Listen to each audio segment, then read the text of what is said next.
During World War I and World War II, aircraft changed the way wars were fought, and many of their hidden features remained secret until much later. In World War I, planes were first used mainly for spying, flying above the battlefield to see enemy movements.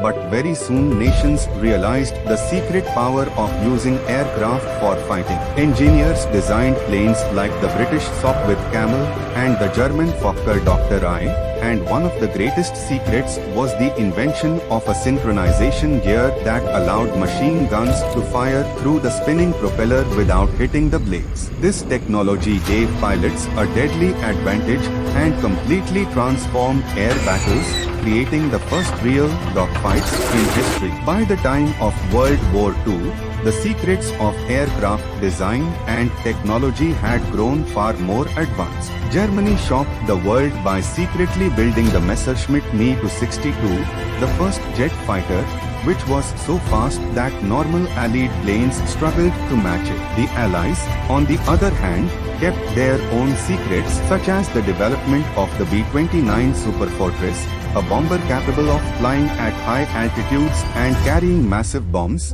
including the atomic bombs dropped on Japan. Another hidden advantage was the use of radar, which allowed countries to detect incoming planes at night or in bad weather, and camouflage paint that helped aircraft blend into the sky or ground. Some projects were kept so secret that even many soldiers did not know about them until after the war, like the German V-1 and V-2 flying bombs or the experimental stealth designs that never fully entered service but influenced future aviation. The real secret of these aircraft was not only in their weapons or speed, but in the surprise and psychological impact they created, appearing suddenly in the sky, attacking from unexpected directions, and forcing armies to change their entire strategy. These secrets of World War I and to aircraft shaped modern aviation and proved that control of the skies could decide the outcome of battles on the ground.